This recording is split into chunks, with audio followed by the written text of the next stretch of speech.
שלום לכולם וברוכים הבאים לערוץ של יהודי שקורא בקוראן.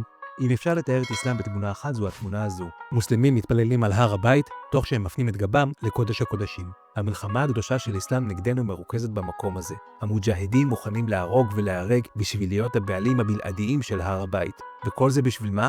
בשביל שרק להם תהיה הזכות הבלעדית לשחק כדורגל בהר הבית? בשביל שרק להם תהיה הזכות הבלעדית לעלות לקודש הקודשים, להפנות אליו את הגב, להתכופף ולכוון את אחוריהם לבית המקדש? בסרטון זה נראה דרך דוגמאות מהקוראן שאסלאם זו לא דת אברהמית, אלא תהליך ממושך של התנכרות ממנה. בדיוק כמו שהזהות הפלסטינית מבוססת אך ורק על מחיקת הקיום היהודי, גם קיום האסלאם תלוי במחיקת המקור שלו, שהייתה התנועה הרוויזיוניסטית יהודית נוצרית. זה טבעה של החיה.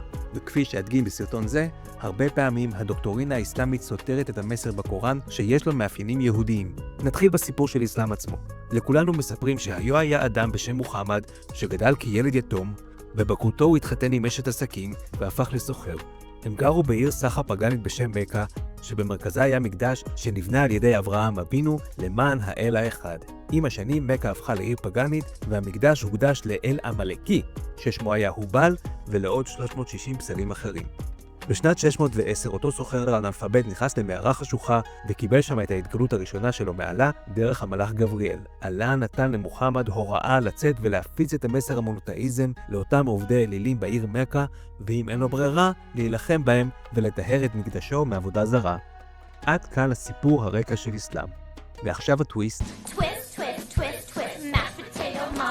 אין בקוראן כמעט שום מידע על מה שתיארתי לכם עכשיו. אין בקוראן תיאורים של אינטראקציה בין מוחמד לבין דמויות מתקופתו, אויבים שלו, שמות של קהילות פגניות להן הוא הטיף, שמות של אלילים ערביים, שמות של מקומות, וקום אחד גדול. מוסלמים כמובן לא יסכימו עם זה, ואפילו יצביעו על פסוקים ופרקים שלמים בנושא. בואו נראה למשל את פרק 96. אקרא רק את 5 הפסוקים הראשונים. קרא בשם ריבונך אשר ברא את האדם מטיפת דם קרוש. קרא. וריבונך הוא נדיב מכל, אשר לימד לכתוב בעט. לימד את האדם את אשר מעולם לא ידע. מה שקראתי עכשיו זה הגילוי הראשון שהמלאך גבריאל בישר למוחמד במערת חירה במכה. שימו לב מה אין פה. מוחמד לא מוזכר, המלאך גבריאל מוזכר. מערת חירה או מכה לא מוזכרים, ואפילו לא מתואר שזה הגילוי הראשון של מוחמד שכתוב דווקא באחד הפרקים האחרונים בקוראן. כדי לדעת את כל המידע הזה, אני צריך לגלגל חזרה את הקוראן אחורה, ולקבל את האינפורמציה הזאת ממתרגם הקוראן עצמו. והוא כותב לנו, 5 הפסוקים הראשונים הורדו אל הנביא מוחמד מן השמיים במערת הר חירה בקרבת מכה. אבל בקריאה ברמת הפשט, nothing, nada, zilch. בוא נראה עוד דוגמה. סורה 17, סורת אל-איסרה, שאגב, במקור קראו לה סורת בני ישראל, נקרא ממנה את פסוק 80. ואמור, ריבוני, הכנס אותי למשהו טוב לי בצורה הוגנת, והוצא אותי ממה שהוא רע לי בצורה הוגנת, ותן לי מאיתך סמכות איתנה שתיתן לי ניצחון על כל אלה המתנגדים לי. אם הייתי אומר לכם שהפסוק הזה מתאר את הרגע שבו מוחמד היגר ממכה למדינה, באחד האירועים הכי מרכזיים בקוראן שזה ההיג'רה, הייתם מבינים את זה מהפסוק הזה? אבל אם נלך לאותו פסוק בתרגום אנגלי, פה אנחנו רואים בסוגריים שמי שמדברים עליו זה מוחמד, שלא מוזכר, העיר שהוא הולך אליה היא מדינה, שלא מוזכרת, והעיר שיוצא ממנה היא מכה, שגם היא לא מוזכרת. זו דוגמה לנרטיב אסלאמי שהולבש על פסוקים בקוראן, שבמקור הוא אוסף מסורות פרשניות ממקורות יהודיים ונוצריים שנכתבו עבור יהודים ונוצרים. הטיעון באסלאם הוא שזה הדיבור השמימי, ככה אללה מדבר, תתמודד. Deal with it. מצד שני, כשזה מגיע לשמות של דמויות, מקומות ואירועים היסטוריים מהתנ"ך שלנו, עלה הרבה יותר נדיב בלהציג נתונים לגביהם. וכדי שתבינו עד כמה מוחמד והאירועים המכוננים של בשורת האסלאם הם אנונימיים, אציג כמה נתונים סטטיסטיים מהקוראן עצמו. אבל קודם אני צריך לתת קרדיט למי שהכין אותם, מערוץ היוטיוב של לואי דה יונג. אני אשאיר קישור ללייב שהוא עשה בנושא הזה, כאן. אז זה הולך כך. 96 מהדמויות שמוזכרות בשמן בקוראן הן מהתנ"ך והברית החדשה.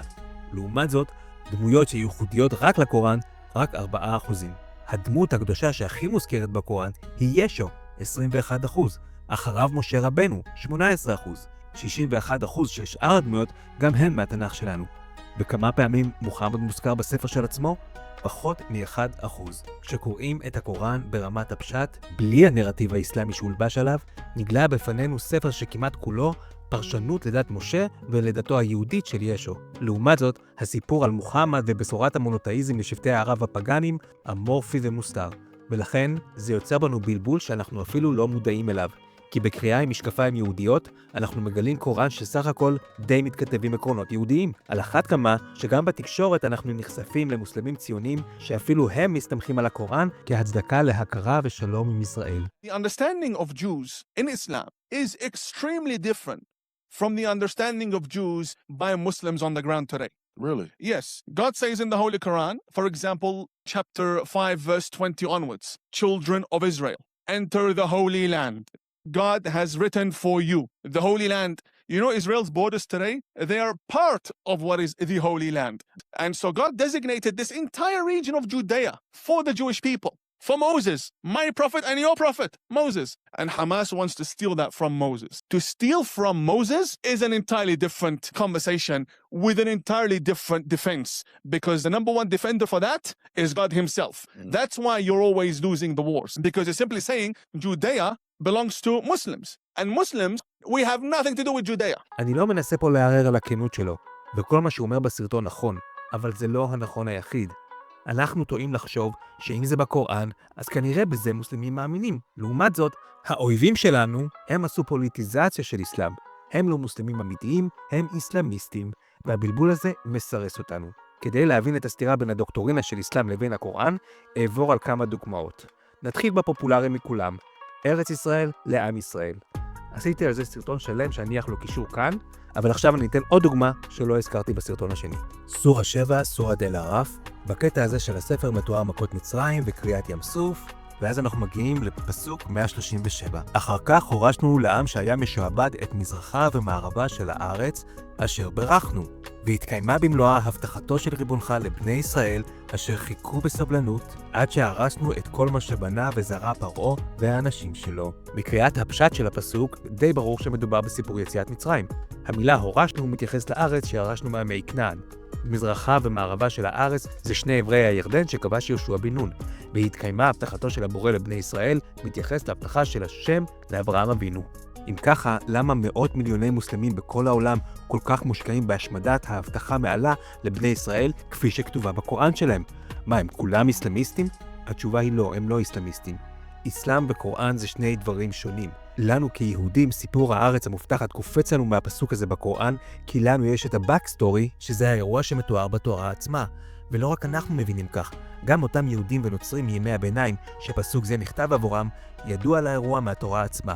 בדת האסלאם אסור לקרוא תורה, כי דת האסלאם מתייחסת לתורה כספר מושחת ולא רלוונטי. אז עכשיו נוריד את המשקפיים היהודיות ונראה איך דת האסלאם מפרשת את הפסוק שלנו נראה כל כך ברור. נתחיל מהקוראן עצמו. יש לנו פה הערה אחד, והיא מפנה אותנו לסורת אל-קצץ, פסוקים 5 ו-6. בואו נראה. פה אנחנו מקבלים עוד פירור מסיפור יציאת מצרים. לאחר שפרעה השפיל את בני ישראל והרג את הבנים הזכרים, מגיע הפסוק הזה. אך אנחנו החלטנו להטות חסד לחלשים, שזה בני ישראל, ולעשותם למנהיגים ויורשים, ולכונן אותם בארץ, ולהראות את פרעה והמן, כן המן הרשע, ואת גדודיהם על ידם, על כל אשר חששו פן יקרה להם. עוד פעם אנחנו רואים את המילה ירושה, אבל באסלאם הכוונה היא לא לירושה מהחיבי והחיתי והיבוסי והכנעני. ירושה היא מפרעה עצמו, ונראה את זה עכשיו בתפסיר. תפסיר אבן עבאס, וגרמנו לעם אשר הושפל, להרשת את חלקים המזרחיים של הארץ, שזה כולל את ירושלים, ארץ ישראל, ירדן ומצרים. הוא ממש מתאר לנו שהרשנו את ארץ ישראל התנ"כית, מהפרת עד נהר מצרים. ואנחנו יודעים שאף פעם לא הגענו לממדים האלה, ובטח שלא ירשנו את מצרים. נלך לעוד פרשן. תפסיר אסדי, בפירוש שלו לפסוק 137, כותב כך: וגרמנו לבני ישראל אשר היו עבדים לעם פרעה, אשר העמיד אותם בעינויים קשים. אלוהים נתן להם, לבני ישראל, לרשת את החלקים המזרחיים והמערביים של הארץ. משמעות הארץ כאן היא מצרים, שבה הם דוכאו והושפלו. דבר אדוני מתקיים לבני ישראל בזכות סבלנותם ועמידתם, כי אכן, ופה זה הנקודה הכי חשובה, אכן הארץ שייכת לאללה, והוא מעניק אותה כנחלה למי שיחפוץ. מבין עבדיו, והתוצאה הטובה ביותר היא לראה עלה. אז ראינו פסוק שכל יהודי שיקרא אותו מיד יבין שהוא מראה לאירוע המעבר של בני ישראל אל ארץ ישראל, כפי שמתואר בתורה. ולהבדיל, הפרשן המוסלמי קורא מהפסוק את הקשר לתורה, ומלביש עליו עיקרון אסלאמי לפיו, על המוריש ארצות, למי שבא לו. אבל התנאי הוא עבדות אבסולוטית לעלה. בנרטיב האסלאמי, בני ישראל אומנם עמדו במבחן שעלה הציב להם בשעבוד מצרים, אבל רק באופן זמני. כי בהמשך איבדנו את הזכויות שלנו גם בדת וגם בזכות לרשת את ארץ מצרים ואת שלוחותיה בכנען וסוריה. נלך לעוד פרשן, מרדודי, שמבאר זאת, והוא כותב, אפילו לאחר 40 שנות הכשרה והדרכה תחת הנביא משה, ו-28, תראו כמה הוא מדייק, ו-28 שנות ניסיון תחת הנביא יהושע, בני ישראל לא יכלו לטהר את עצמם מההשפעות הרעות שהוטמעו בחייהם במהלך עבדותם הארוכה תחת פרעוני מצרים. זו הסיבה שהמוסלמים המושחתים הללו, שימו לב שבאסלאם בני ישראל נחשבים מוסלמים, אבל מוסלמים מושחתים, היו כל להוטים להשתחוות בפני האלים, אותם עבדו אדוניהם המצריים. אנחנו רואים את הפניית הגב של אסלאם למקורות היהודיים נוצריים שלו, כי במקור הפסוק הזה היה מסורת פרשנית על התורה, שנכתבה עבור קהל של יהודים ונוצרים שקוראים תורה. שינוי התסריט התיאולוגי המופרך הזה, שזה אפילו לא שינוי, זו שחיטה תיאולוגית טוטלית, נועד לאשש את המטרות האידיאולוגיות והפוליטיות של אסלאם. הרעיון של מעבדות לחירות, או שאללה והמאמינים מביסים את פרעה והכופרים, ואז עושים רילוקיישן לארץ אחרת, מוזר לאסלאם. כשאללה והמאמינים מביסים את הכופרים, הם עושים זאת במטרה לרשת את אדמתם, את אותרותיהם, ולטהר את הארץ מכפירה. גם הרעיון של ארץ מובטחת הוא זר לאסלאם. כל העולם הוא של אללה, וכל העולם צריך להיכנע לאידיאולוגיה האלוהית היחידה, שהיא אסלאם. עוד עיקרון שאסלאם קורא מהקוראן, זה עיקרון העם הנבחר. שימו לב בשלושת הפסוקים האלה. שלושת הפסוקים האלה מדברים על עם ישראל כעם נבחר.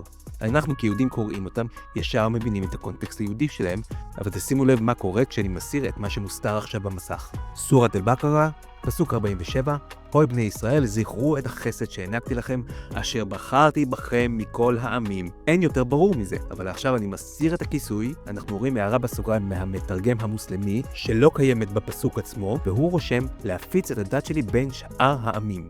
הנרטיב האסלאמי משנה את הכוונה של הפסוק לומר לנו שבעבר בני ישראל קיבלו את דת האסלאם מעלה, והוא נתן להם מטרה להפיץ אותה בין העמים, והם לא עמדו במשימה. כי הדת שלנו היום היא לא אסלאם, היא יהדות, ולהבדיל מהמוסלמים, אנחנו לא מבצעים ג'יהאד או דאווה כדי להפיץ אותה בין העמים, אלא אנחנו מתבדלים. דוגמה שנייה, הוי בני ישראל, זכרו את החסד שהענקתי לכם ושבחרתי בכם מכל העמים. שוב, יהודי קורא את זה, ישר מבין את הכוונה. אנחנו רואים את זה שוב, סורה 45, פסוק 16, וכבר נתנו לבני ישראל את הספר והחוכמה והנבואה, ופרנסנו אותם מן המטעמים הטובים, ורוממנו אותם על פני העמים. הקוראן מכיר שרק עם ישראל קיבל את הנבואה, רק עם ישראל קיבל את התורה, ורק עם ישראל מרומם כדי להפיץ אור לגויים. כל זה מתכתב עם יהודי שמכיר את התורה שלו. אבל עכשיו נסיר את ההערה של הכותב, שוב רואים הערה בסוגריים, ופה כתוב בני זמנכם. לומר לנו שהייתה תקופה שאללה בחר בבני ישראל, והתקופה הזו נגמרה. היום התפקיד הזה עבר למוסלמים שמאמינים בנביא שהוא בכלל לא מבני ישראל, שקוראים לו מוחמד. ההערות האלה אופייניות לכל תרגום אסלאמי לקוראן, והן בעצמם דאווה שמלבישה על פסוקי הקוראן את הנרטיב האסלאמי, וזה משנה את הפסוקים ב-180 מעלות. זה לא אסלאמיסטי, זה פשוט מאוד אסלאם. ואסלאם זה לא קוראן, ואולי הכי טוב להבין את זה מהפה של החמור בעצמו. נראה עכשיו דוגמה איך אסלאם מלחין את הנרטיב של מוחמד על סיפור יציאת מצרים שבקוראן. אבן כתיר מסביר פה, בתקופה שמוחמד נרדף במכה על ידי הכופרים, אללה מוריד לו את הפסוק הזה על יציאת מצרים כדי לבשר לו שכמו שמשה ובני ישראל נרדפו על ידי הכופרים במצרים ובסוף ירשו את מצרים, כך גם אתה, למרות שכרגע אתה נרדף במכה, בעתיד אתה תירש אותה ותשחרר את אנשיה מעבודת אלילים. לסיכום, ראינו מהקוראן עצמו איך סיפור יציאת מצרים מתכתב עם היהדות, וזה בגלל שהקוראן הוא אוסף פרשנויות ומדרשים ממקורות יהודיים נוצריים ואפילו תלמודיים. ראינו איך אל תוך אוסף הפרשנויות והמדרשים האלה תופרים את המיתוס של הנביא מוחמד, שכמעט לא מוזכר בקוראן, ואת האתוס האסלאמי שלפעמים סותר את הקוראן. בסרטוני טיק טוק הרבה פעמים רואים איך יהודים מלמדים מוסלמים את הקוראן של עצמם ומוכיחים אותם עם הסתירות שיש בין הדת שלהם לספר הכי קדוש שלהם. אבל הבדיחה היא עלינו אם נמשיך לחשוב שהקוראן הוא הסמכות העליונה. ללמוד את האידיאולוגיה של האויב מתחיל בהבנה שהקוראן הוא לא תורת האסלאם. נהפוך הוא, תורת האסלאם נתפרה על הקוראן.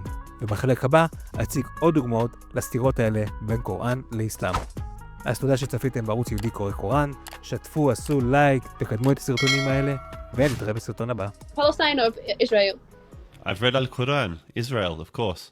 Okay, what Israel? Have you ever read Al-Ma'idah, Surah Al-Ma'idah?